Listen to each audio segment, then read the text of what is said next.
We too north to be south to be north. Where I'm from, Virginia. Of course, too south to be north to be south. What it's like. Hey yo, it is what it is. Yeah. Hey yo, what it is what it is. Andrew Blitch. Andy Tyler, what's up, dude? How you doing, bro? Pretty good, man. Pretty good. I was trying to think, like, last time I saw you was like over on Temporary Road in probably the late '90s. I was driving by you, and you were driving by me, and we waved and yelled something out the window. I could be wrong, but I think that's the last time we talked. Your memory then is a lot clearer of mine, which will be good for this conversation. Yeah. My memory of high school is really bad and really good. Oh yeah, well yeah, a lot I'd like to forget, but yeah, man. My main memories of you are of passing the ball to you in the corner and you knocking down corner three. The left baseline was my territory, man. Thank you for that. Yeah. That's exactly what I remember. Yeah, man. I had a deceptive left hand. I could fake and drive left, and then dish it off to Justin Britt for the easy two, man. That was my game. Yep. You were ahead of your time with that. Well, thank you very much. Thank you. Yeah. I'm trying to get a Ripple Western Youth Basketball League. No, I'm not trying to, but it would be cool to revisit.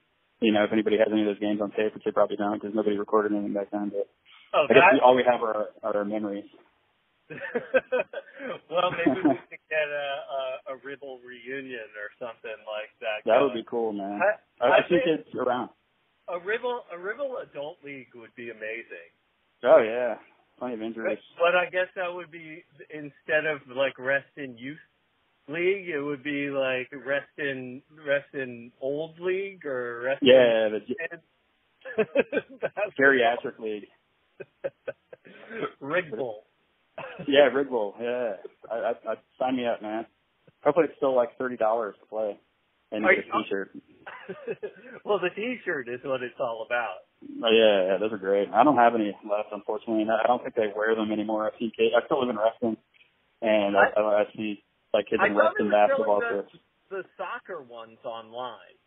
They are, yeah, they are. I guess Reston soccer was always a little, more highly thought of than Reston Youth basketball. But if you played Reston Youth basketball, then you know what's up. I still have one of my Reston Youth basketball shirts. Oh, nice. Which color? It's a gray one. I think you were on my team that year. Yeah. I think that's the last. That was the last team that I played on, I believe. Oddly enough, man. Is this the podcast though, or are we just Yeah, no. Are we on? Oh. This is awesome. Yeah. We'll probably cut half of this out. Oh, well, that's awesome. Yeah. You know what else is funny? I think on that in that same league, that same team that I was on, that was the first time I ever actually got high off smoking weed. I played in a basketball game in one of our at Hunter's Woods. Yeah. For some reason, I remember that. That too. That's funny. And I scored. I scored a lot more than I usually did. I think I had 10, 12 points or something that game. You're the J.R. Smith of Reston Youth basketball. Oh yeah, man. If there's one thing I want to be remembered as, it is the J.R. Smith of Reston Youth basketball. I mean, I also believe it was in that same it was on that same team that I got punched in the face during a game. Oh, did you? Wow, I don't remember that. Yeah, Ben Moore stuck me. Was he was a grade ahead of us or something? Or? He was shooting free throws, and I must have said something to him on the line, and he stopped shooting free throws, walked over, punched me in the face. Oh man! Got thrown out of the game Oh, no way. No one on the team had your back? I did not remember that. I certainly would have remembered had I seen it happen. I must have been riding the bench. I don't think that you were there that game. Oh, wow. I remember playing a game after getting jumped in the tunnel over by South Lakes, like walking home from school. The tunnel. I got jumped by these kids walking home, and it was snowing outside, and I fought. Not like I was much of a fighter, but we fought from the tunnel to over by 7-Eleven until some kids broke it up. That was a shitty day, but we had a Ribble game that night. And, I think I scored about 6 points. So this conversation so far is super rested. Yeah, man, it's all rest. I'm still unrested. I don't live with my parents. I tried to explain to my wife the undercurrents of violence in Reston because she doesn't. She doesn't really understand because it seems especially when she visits, it's this seems like kind of a picturesque planned community. And it is.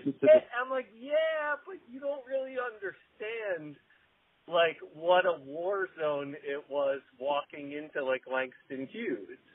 Oh yeah, you know what? Yeah, Langston Hughes was such an odd, especially during, I don't know if it was during the time, so I'll you compare it to, but I was 11. You know, I was young for our grade, and when I was in 10th grade, so, I was 11 and I looked like I was 8. And I remember some of the kids there, man, just do you remember that guy Andrew Bush? In fact, when you said that, literally the guy that comes to mind is Andrew Bush because he had a long goatee. Fucking A, man, and he was Philly. Yeah, that guy was scary, dude. If he's listening to this podcast, man, cool dude right there. But I have a funny story about him. My name is similar to Andrew Bush. And for a couple days, I remember a kid coming up to me and saying, "No way, you're Andrew Bush," and I just associate the name Andrew Bush with Andrew Blitch, and I was like, "I'm Andrew Blitch," but that didn't last long. I think people figured it out. You could have played that up, man. Yeah, I was just naive, man. You could have been. You're the low key bully. Yeah. I seen fell on the other end of the. I heard Andrew stole a car and killed a guy. And now on the run. Yeah, that was me. Yeah, no, I was far from it. So the funny thing though is I don't really remember you playing any music or being all that into music. I was definitely into it. I guess we kind of hung out in sort of different scenes in high school. Oh yeah, for sure, man. I was huge into music. I didn't really play. My brother was the musician in the family. He played in bands, and he's still playing music. And he actually lives out in California now. He lives near you. He check his band out, but he was he played, and they would practice in our house and stuff. So I was around for all of that, as a kid.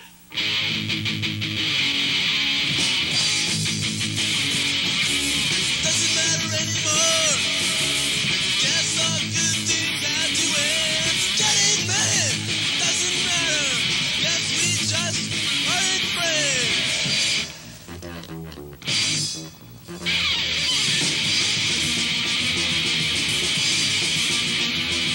I wish you could remember all the good times that we had, memories of our friends far gone. Can't talk to you now, it's been too long. Ask myself, where did it all go?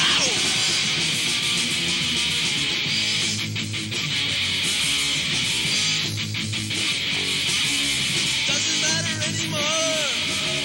Guess all good things have to end. Getting mad doesn't matter. Guess we just aren't friends.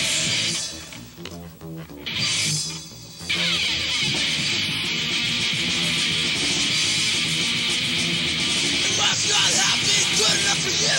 Who went for something more? Even if we are friends again, it won't be like before.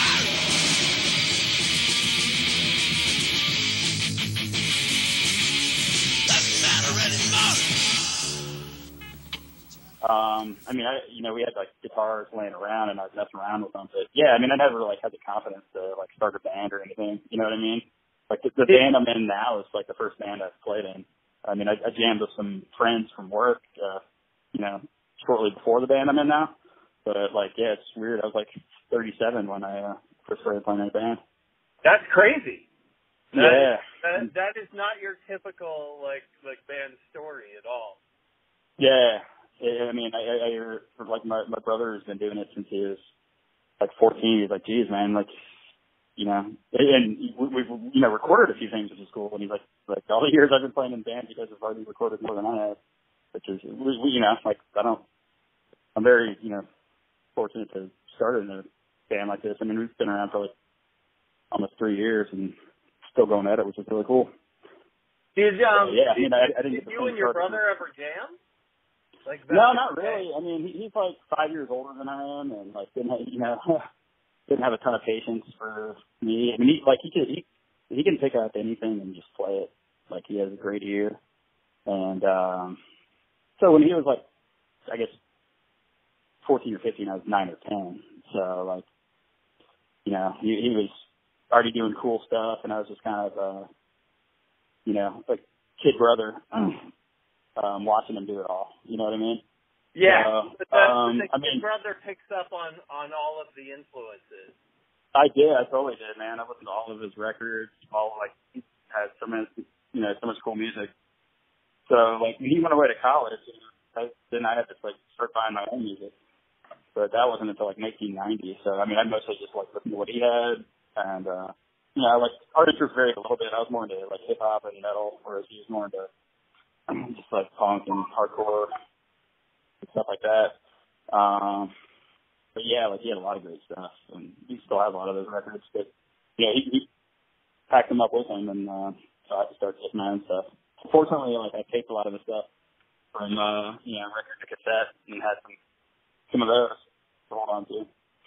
But then when we were I like back to what you're saying is I didn't really start playing music till my late 30s. I had a bass, that I bought when I was in college, and I still have it. And I, just like noodled around, fucked around in the basement, stuff like that. But yeah, I didn't start playing a band until I was 37. What made you want to just start playing like that late? Well, like my friends at work who were in their late 20s, they're like, hey, I have a drum set and like guitar, we need somebody to play bass. But they knew I had one. But you should come over and play sometime. And, we're playing at my friend's mother's basement in Maryland. And like every weekend we'd get together and jam. It was a lot of fun. And, I didn't know if I was any good or not. I mean, not Geddy Lee or anything, but I could keep a I guess I discovered I can like follow a drummer and play along, and pick up things pretty easily. So I was like, oh shit, man, this is awesome. And then did you take lessons or anything, or no, I've never. The only music lessons I took piano when I was like 9, and that didn't last very long. But Carter, my brother, was taking him, and he was older, so he stuck with it for longer. And he actually, I remember him like going to a recital or something. But yeah, the lessons didn't last long for me. I don't think I was dedicated enough at that time. I was always kind of lazy when it came to studying or practicing, like doing something that I'm supposed to do. So yeah, I guess I was a late bloomer. I'm still blooming, but yeah, it's weird to think about that. Took me this long to start playing in a band. Well, band, I'm glad I am now. It's a lot of fun. So how did you transition from playing with the guys at work to playing with Ruined by Design? Or are those the guys from work? No, yeah. So yeah, my friends from work, we were just hanging out. My friend from work was, writing the songs, and I'd learn them, and we'd play them in the basement. And then they stopped doing that for a while, and right around that same time, Brian Stewart and my friend Kurt were talking about putting a band together, And I'm sure you remember Brian Kiesecker from Reston. He's friends with those two guys. And he was like, you know, Andrew plays bass. You guys should, you know, give him a call. And, you know, I knew both Brian and Kurt through their other bands and through Brian. And like, wow, we didn't even know Andrew played bass. And Brian Stewart, you know, offered me a gig or whatever. And that was like October 2016. And we've been playing since. So we was like, learn the song that we were going to do. Actually, we had to learn the song, like before we were in the band, he's like, learn the song that we're doing for this compilation. It's a tribute to the band AKs from DC. So I had that song to learn, and then like we did an Iron Maiden song and it was an Adolescent song. So we just like jammed on those 3 songs for a little bit. Like the only one that really stuck was the AKs one that we had to learn for the compilation, and then we came up with a song, That Practice. It sounded really cool, and like a month later we recorded that and song for the AK tribute. That was in like November of 2016. So yeah, so like after a month after like joining my first band, we were recording songs at Bias Studios in Springfield, which is like I'd never been in a recording studio before. It was like built in the late 70s, I think, maybe early 80s. It's like all brown shag carpeting, like wood paneling, super cool studio. Like I was thinking, like this is like the studio for Boogie Nights. This is fucking awesome. And it was kind of nerve wracking because I'd never recorded. I mean, I was playing in my like real first band for a month, and now we're like recording in the studio. And you know, recording is like such a different process, but it was a lot of fun. And we've had the opportunity to go back there recently, and we're recording. We've already recorded a new album, and we're making it now. So, yeah, it's been a crazy past 3 years. That's nuts. When did you start getting into punk? Oh, definitely early on with just what my brother was listening to. Like he was, you know, and he's 5 years older, so. Like, he was going to shows in D.C. when he was, like, 15 and checking out all these cool bands. Like I know he saw, like, Gnostic Front and Naked Raygun on the same day when he was about 15. But by the time I was 15, he didn't nearly as cool. But I was 15, I think, in our area was a lot different. At least for me, I don't know. I was also, like, not as ballsy and not, you know, as willing to, you know, go out on school nights and shit or whatever and go downtown and see shows. So I got to give that to him, too. But he had, like, such a awesome like collection of records for me to listen to, you know, like not only the punk and hardcore, but like, you know, Kiss and Slayer and cool heavy metal stuff too. What was the first song you ever learned on bass? First song I ever learned on bass? I mean, I don't even know if I could play it now, but I remember like I'd go through like Right Brigade by Bad Brains. That's probably like, that was like the first song of theirs. I mean, all this stuff was awesome, but it had like a cool breakdown, and I was just like, yeah, I gotta learn this song. So I probably learned it on acoustic guitar first, and you know, it's pretty easy to go from guitar to bass.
probably the first one. Guitar before you ever played bass?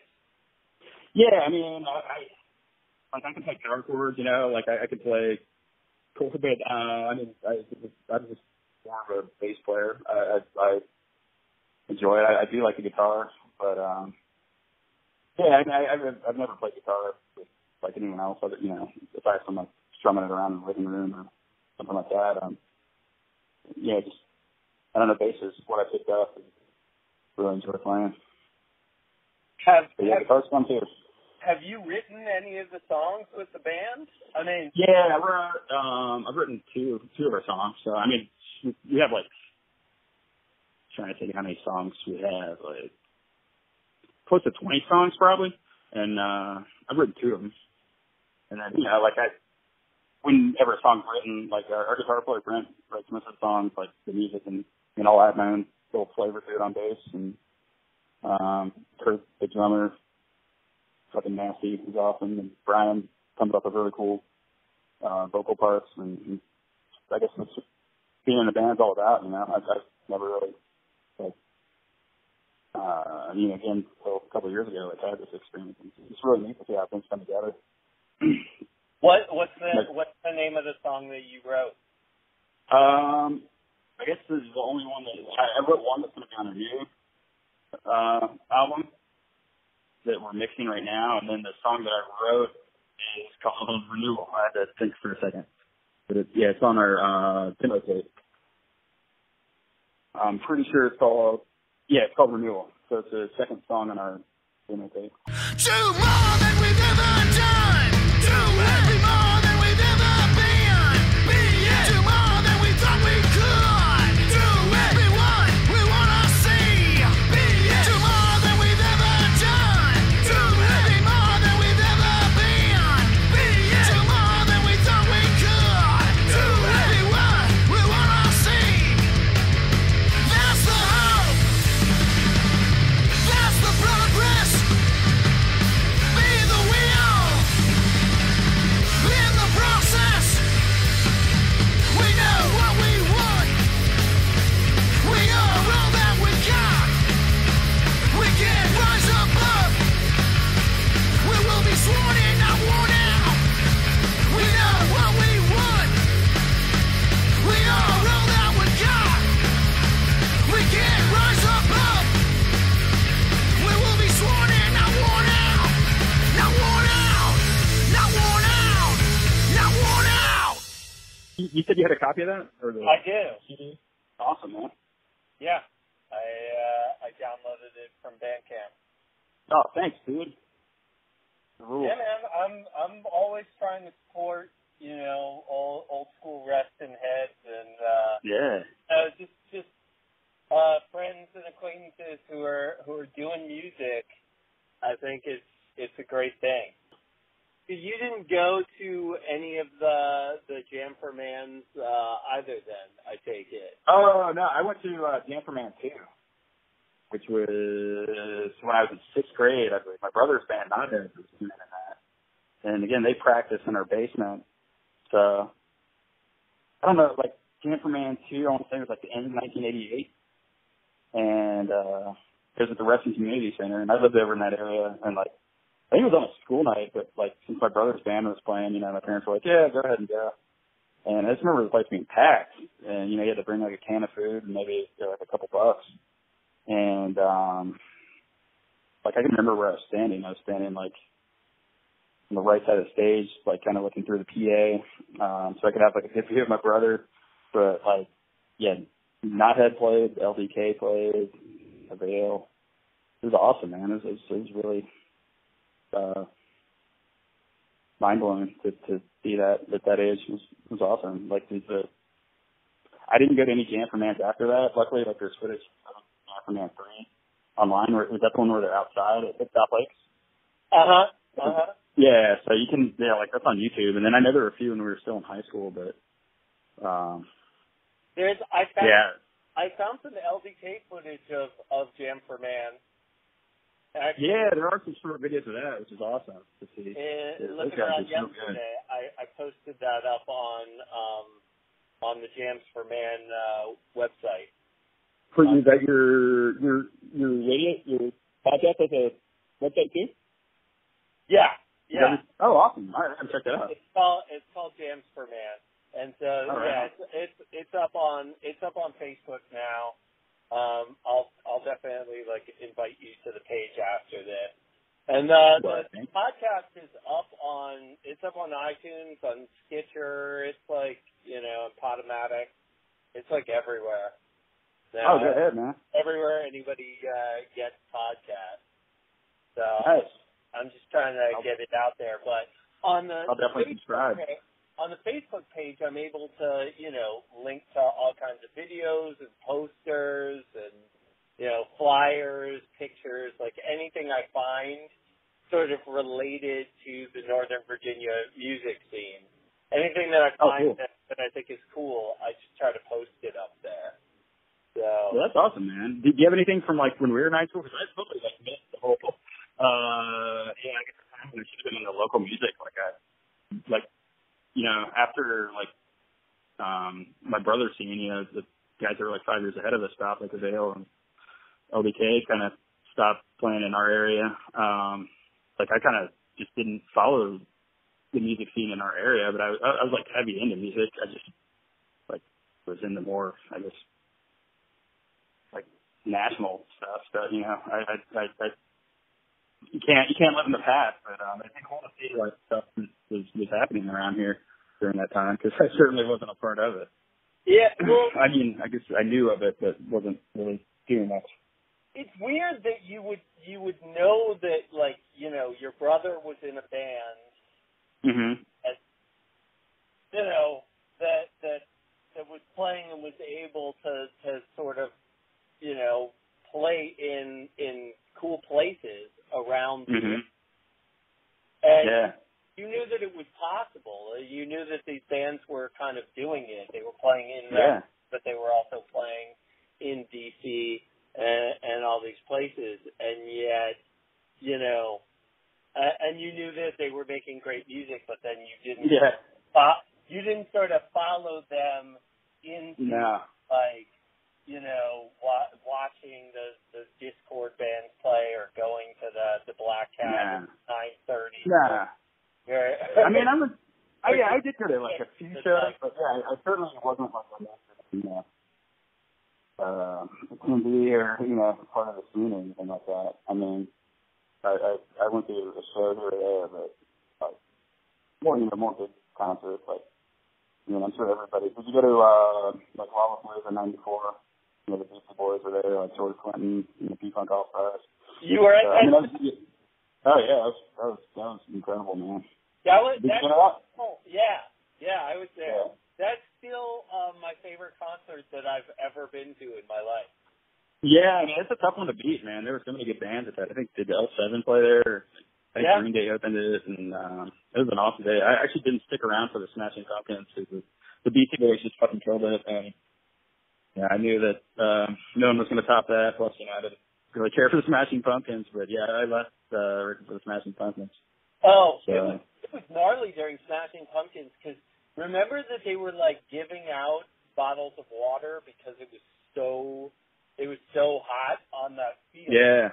So there were just 100,000 probably smashed bottles of water, lining that field by the end of the night, and started to chuck them into the air. Oh, wow. During Smashing Pumpkins set.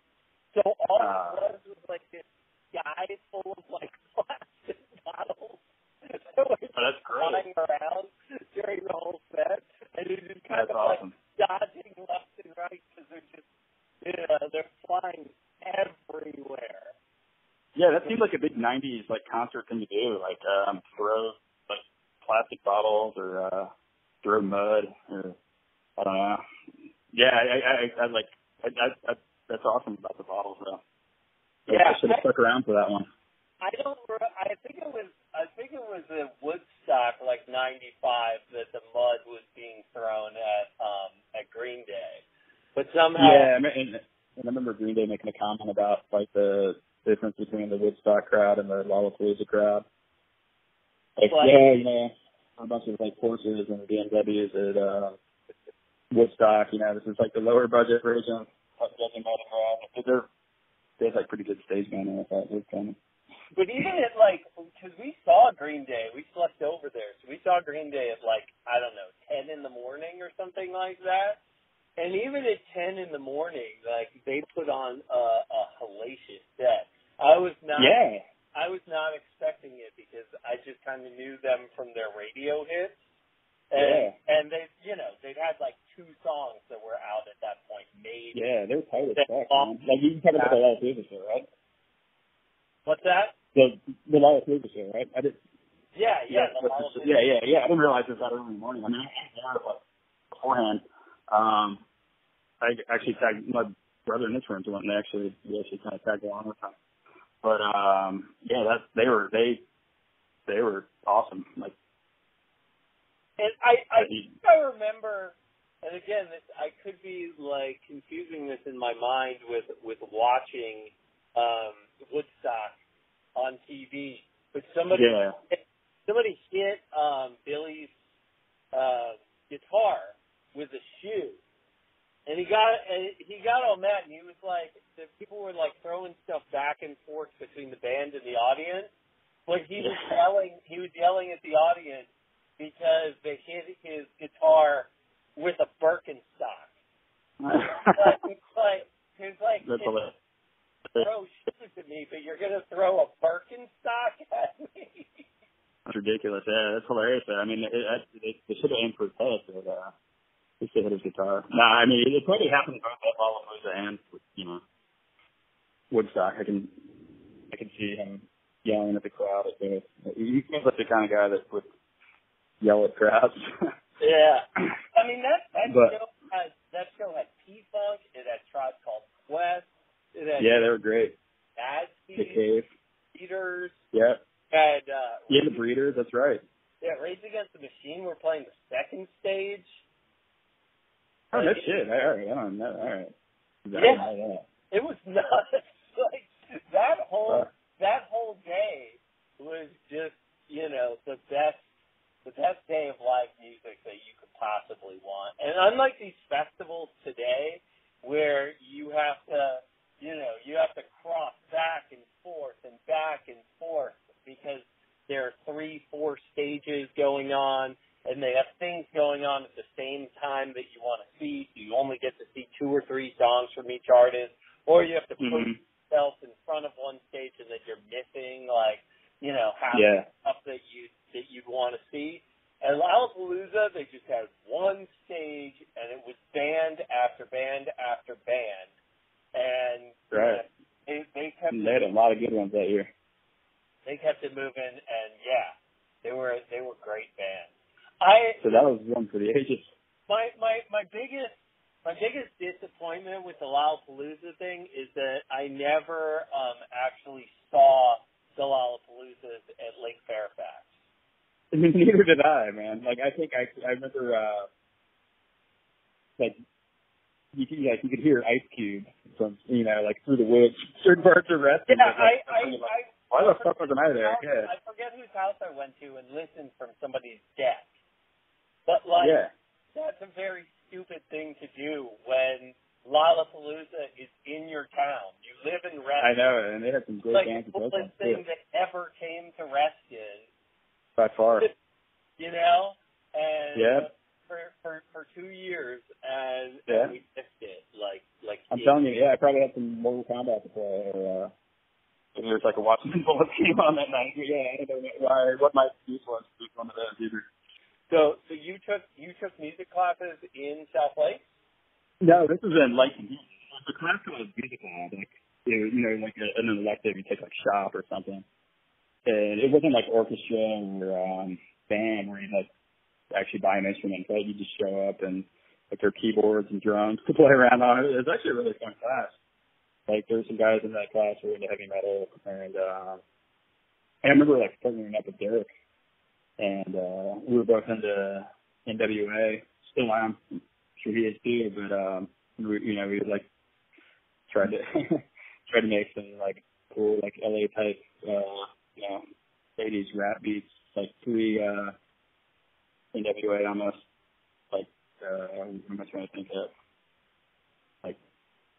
Like breakdancing style music, like with an LA influence, I guess.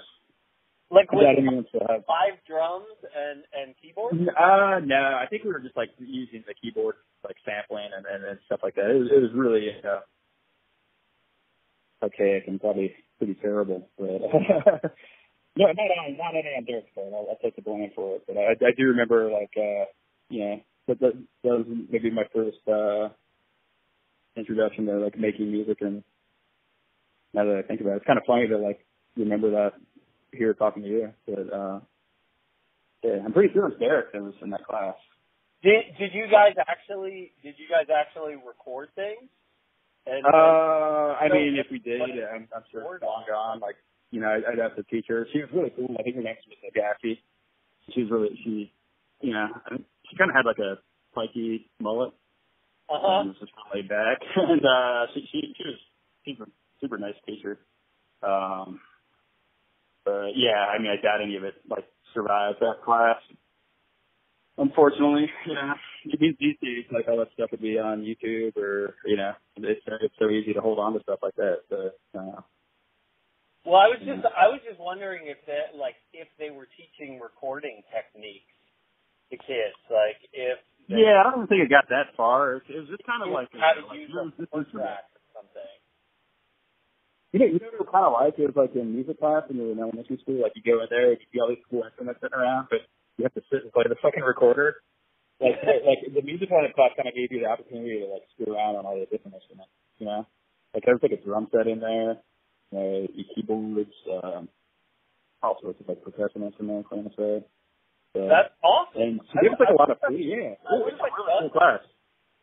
Yeah, I know. And yeah, thankfully, like I signed up. I kind of forgot about it until now.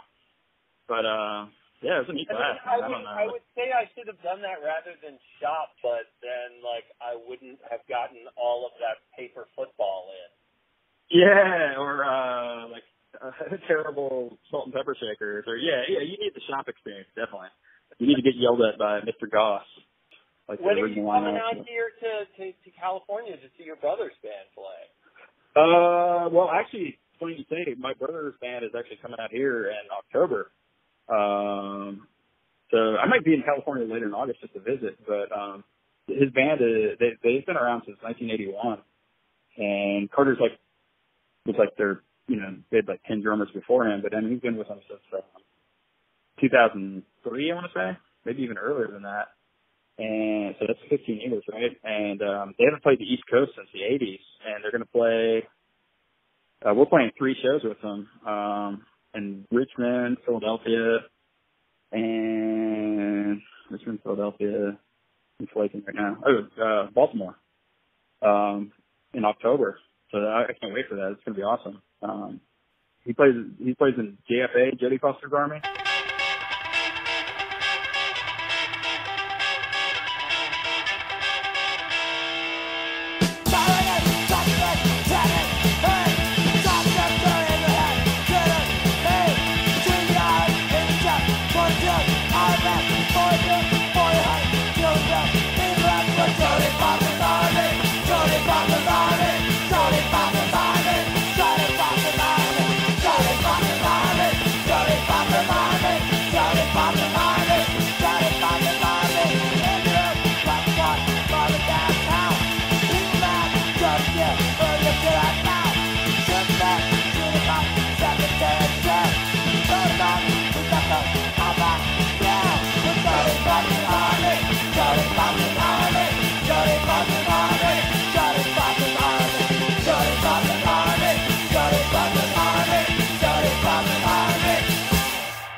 They play a lot where you live too. They just played recently at the House of Blues with who did they play with? The Dickies, I want to say.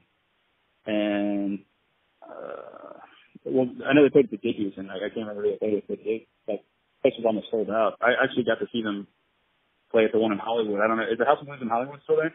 The House of Blues is not still here anymore, unfortunately. Not in Hollywood? Yeah, I think no. Now you have Anaheim. to go all the way to Anaheim if you want to. Yeah, that's the one that played at this past week. Yeah, it's Anaheim.com.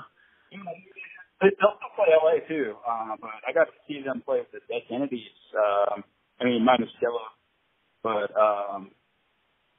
at two shows. This is probably like 8 years ago.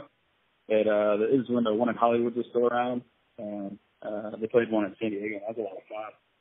But yeah, so they're coming out to the East Coast in October, and Room by Design's gonna play those shows with them too. So it should be a lot of fun. It'll really be like the first time I've ever played with my brother. So I'm stoked on it. You guys are going to play in separate bands. You guys aren't actually going to... Yeah, well, I mean, I'm not going to be playing with my brother. Yeah, I mean, our band's going to open up for it. Because that would be cool if you guys had a full-on, like, you know, all-star jam with both bands. Yeah, that would be rad, wouldn't it? And you guys actually got to play together. That would be cool. Maybe we'll figure something out. That would be awesome. Yeah, but yeah, we're maybe when he visits, like he can come down to your rehearsal space or whatever, and you guys can get a chance to jam properly. You could have your own, like side project, the Blitches or no doubt, the Blitch Bros. That'd be so cheesy. We've talked about doing like a kind of like a 80s style, like youth crew, hardcore band.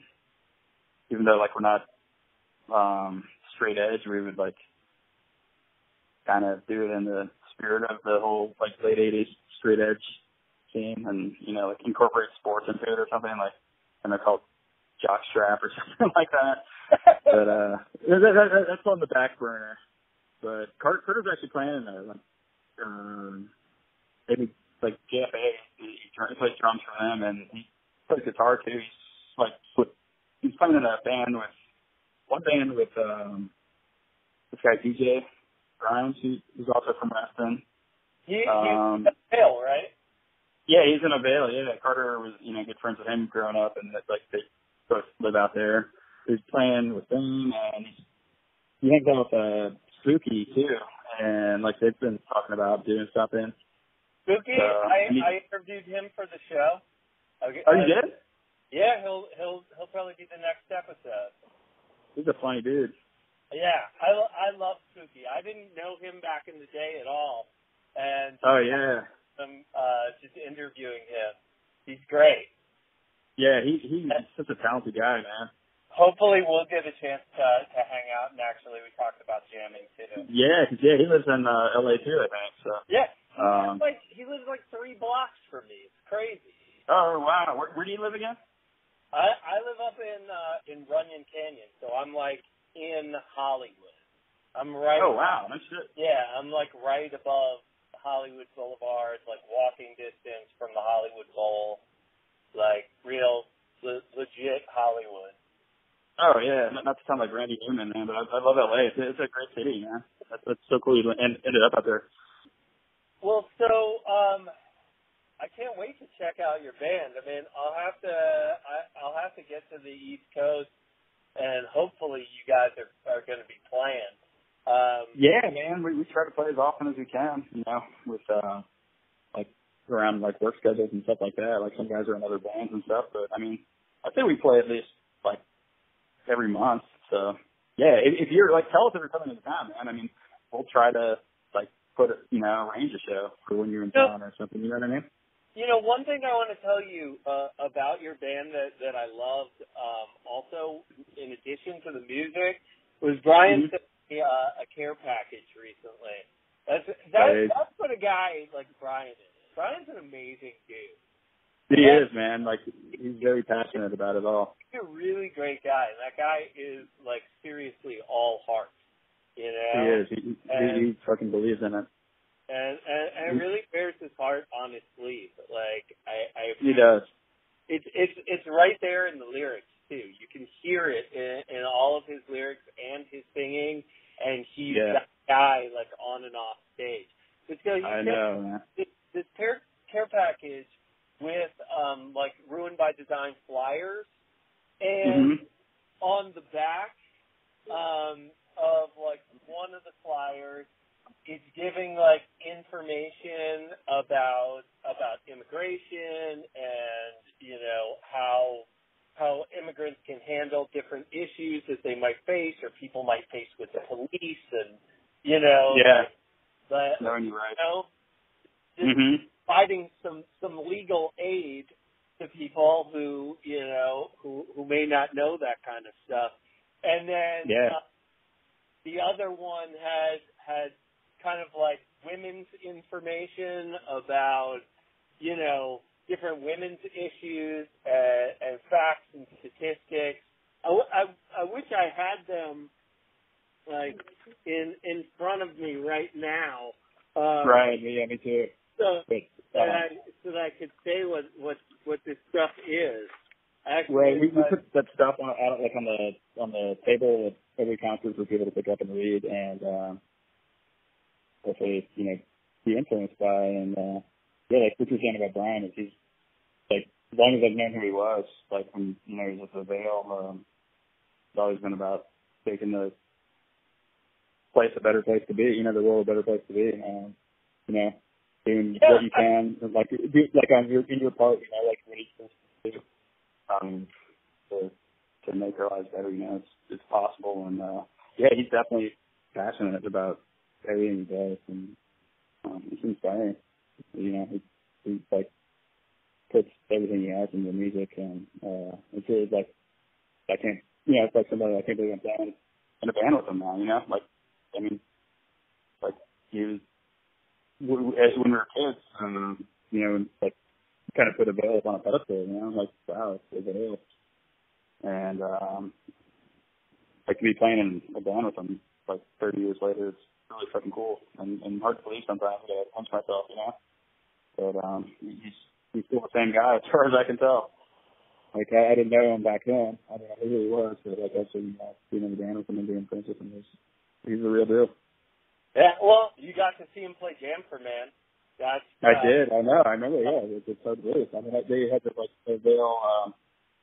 I think it's the reason that, but they had a poster that they kind of included. It was like a flyer back poster I had on my wall as a kid. Back when from 6th grade to high school. And they did a Veil poster and I had like all the lyrics and. Other pictures of the band on the flyer, and I just remember the lyrics, like just being really sincere and like just reading them as a kid, and he still writes the same way, like writes from the heart.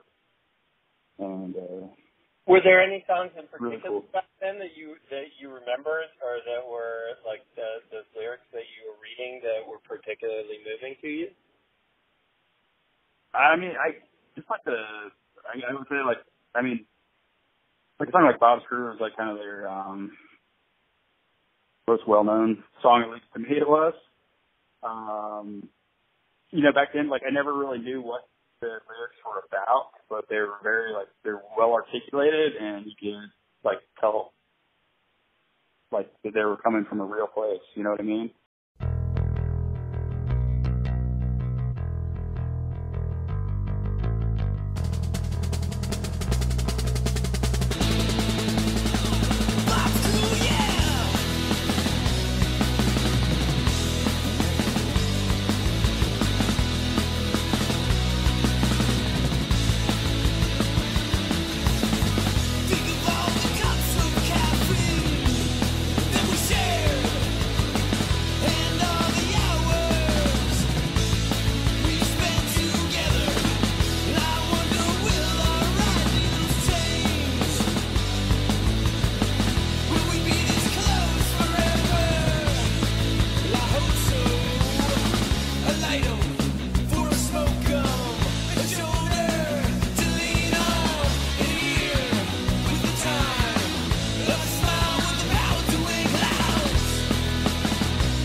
There's a song, Blue Smoke, which was on their second tape, which is pretty much about him.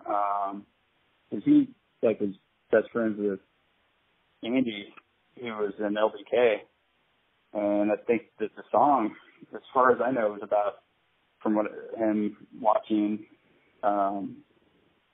Andy play in LBK and being influenced by him and wanting to do the same thing, like being in a band and just being so influenced by watching somebody else play. Does that make sense? So that's my interpretation of the song. I'm not sure if that's exactly what it is, but yeah, I guess off the top of my head, Blue Smoke was a really cool song. I have LBK, Knothead, Vale, Hostile Environment. Another person that I'd like to for you to talk to and recommend the show is your brother.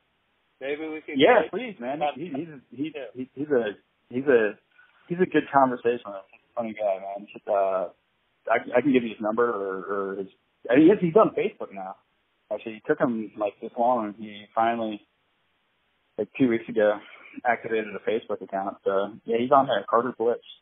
All right. Well, you tell him about me and tell him about my show, and then I'll message him. Will do. And let him know that I would love to check out what he's doing, and then since he's in the area, since he's local, he sure is. I'm definitely gonna have to go see him play. He does live south of Anaheim, so I don't know if that's too far for you. He lives in. I get down to Orange County when I need to. All right. So yeah. When it's worth it for me to brave the traffic, it's just a lot of traffic. It is, man. You understand, whenever you avoid the Beltway at all costs, I'm sure. Yeah, I won't even go from northwest and the southwest in during rush hour, man. It's terrible. Rush hour in Reston, I love it. Yeah, it's getting brutal. But, I mean, I know what you mean, but yeah, also, it's nothing like LA.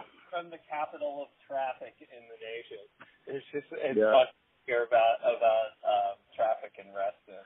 The traffic woes of Reston, man. Well, listen, man. When I come back to Reston, we're gonna have to go out for some barbecue and get together and trade some of these tapes, and then we're gonna have to go play some b-ball. Let's do it, man. That sounds like a plan. Whether that left hand still has it. The baseline. Don't fall for the pump fake, man. I'm telling you right now, don't fall for the pump fake, but you're gonna do it. I know. Although I know you can knock down I know you can knock down that corner three too, so I got to get out on it. That's right, man.